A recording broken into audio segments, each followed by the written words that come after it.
देखिए, कोई तनावपूर्ण वातावरण नहीं है वहाँ। और सारे हमारे जो जनप्रतिनिधि हैं वहाँ लगे हुए हैं। कुछ लोग हैं जो बीजेपी के लोग हैं, जो दंगा फैलाना चाहते हैं। उसके मंसूबा को हम पूरा नहीं होने देंगे। हमारी सरकार तत्पर है और सरकार के रहते कहीं भी बीजेपी का दाल गलने वाला नहीं है। और कहीं भी दंगा होगा, सरकार सख्ती से खड़ी है। अमित शाह भी सासाराम आ रहे हैं तो अच्छी बात है। अमित शाह तो जानते ही हैं कि वो जुमलेबाज हैं। आप जानते हैं, वो खुद जुमला कहते हैं कि मैं जुमला बोला, जुमला। और जो देश के बेरोजगारों को रोजगार नहीं दे सका, देश के महंगाई पर काबू नहीं पा सका, किसानों के खेतों में पानी नहीं दे सका, वो बिहार आवे या जाए, बिहार की जनता ने तय कर लिया है कि यहाँ महागठबंधन को 40 में 40 सीट देंगे और एक भी सीट एनडीए को दांत खोदने के लिए नहीं मिलेगा।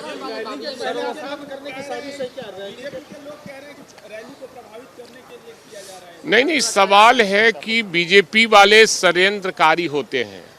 और देश में आप लोगों ने देखा कि जब भी चुनाव आता है तो कहीं ना कहीं दंगा कराकर उसका लाभ लेना चाहता है। लेकिन बिहार की जनता सब समझती है कि ये बीजेपी वाले दंगा कराकर और देश के अमन चैन, जो बिहार का अमन चैन और शांति को भंग करना चाहते हैं। और शांति भंग करने वालों को बिहार की जनता पसंद नहीं करती है। तो बड़ी रैली होने वाली है, इसलिए करें डरे हुए हैं।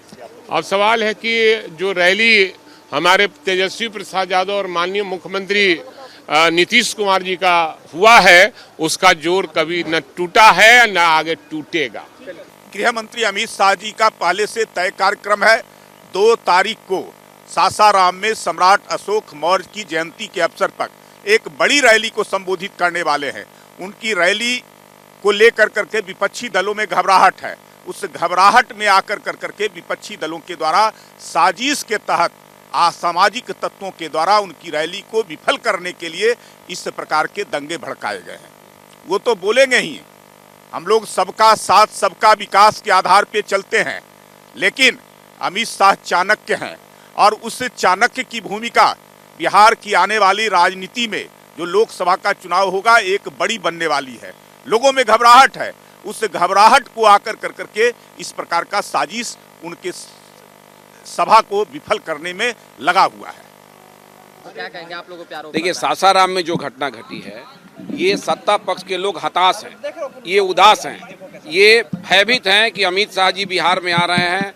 लगातार उनका दौरा हो रहा है और जब भी वो आते हैं बिहार की जनता को, देश की जनता को ये बताने में अमित शाह जी सफल हो जाते हैं कि भारत सरकार ने देश के हित में, राज्य के हित में कौन कौन सा काम किया है। इन्होंने तो कुछ किया नहीं है। तो ये डरे हुए, सहमे हुए जो लोग हैं, ये अमित शाह जी के कार्यक्रम को बाधित करने के लिए इस प्रकार का घिनौना खेल खेलने का काम किया है। ये प्रायोजित ही लोग का था जो इस प्रकार का काम करके अमित शाह जी के अरे सत्ता पक्ष का था बिहार में, दूसरा किसका रहेगा? दूसरा ही काम कौन करेगा? जो अमित शाह जी से डरा हुआ है वही नहीं काम करेगा। ये लोग जो है एक साजिश करके इस प्रकार के कार्यक्रम को बाधित करने का प्रयास कर रहे हैं, लेकिन इनका ये भूल है।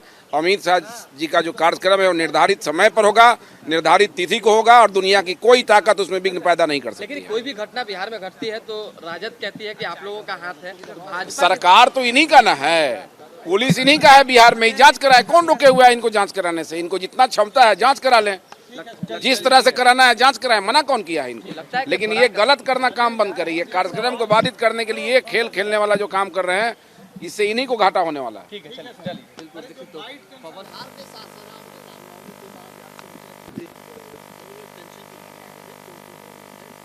देखिए, इंसानी समाज में मतभेद होना और सामाजिक टकराव होना फितरी बात है, ये होता रहता है। लेकिन अफसोस की बात है कि उस देश में जहां सभी धर्मों के आदर और अपने धर्म के पालन करने की इजाज़त है, वहां पर पर्व त्योहारों के मौके से सौहार्द और प्रेम की जगह न जाने क्यों नफरत का माहौल पैदा हो जाता है। लोग राजनीतिक रोटी इसके जरिए से सेकते हैं, उसकी जितनी भी निंदा की जाए कम है। बिहार में जो कुछ सहसराम में हुआ है और पिछले दिनों में जितने मॉब लिंचिंग्स हुए हैं, उससे साफ या स्पष्ट होता है कि लॉ एंड ऑर्डर के मामले में बिहार सरकार फेल है। ये जो कहा जाता है रूल ऑफ लॉ, तो ये कहाँ शब्द है? या आसमानी शब्द है या धरती पर उतरना भी चाहिए? क्यों हुई ऐसी घटना? कौन है इसके जिम्मेदार?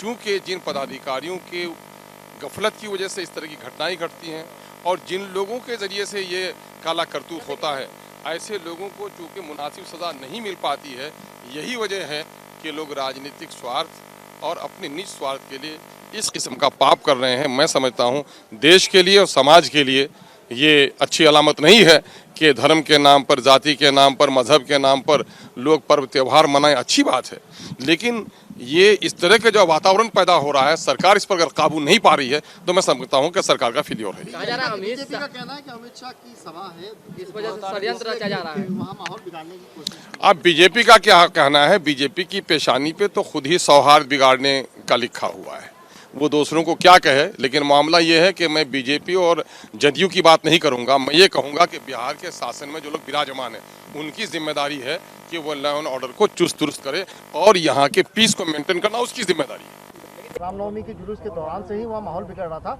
लेकिन पुलिस मानो सोई रही और दिन में हालात इतने बिगड़ गए कि वहाँ गोली बंद चल रहे हैं, कई लोग घायल हो गए हैं। आखिर क्या मानते हैं, इस घटना की वजह क्या है? ये महागठबंधन सरकार की सुनियोजित साजिश है। गृह मंत्री जी का जाना उस क्षेत्र में इनको पच नहीं रहा है, घबराहट में है। जब जब गृह मंत्री जी आते हैं सरकार की घबराहट बढ़ जाती है। बिहार के अंदर अपराध और भ्रष्टाचार से मुक्ति के लिए जब आकर वो आह्वान करते हैं तो ये भ्रष्टाचारियों की धड़कनें बढ़ जाती है और इसीलिए ये भटकाने के लिए इस तरह के वातावरण बना रहे हैं। प्रशासनिक लापरवाही, गैर जिम्मेदारी के कारण समाज में अराजकता का वातावरण बन रहा है। सरकार को ये जिम्मेदारी लेनी चाहिए और कानून की राज स्थापित करने का जो सरकार संकल्प ली है उसको स्थापित करे, नहीं तो सत्ता में रहने का क्या उचित है इसी सरकार को।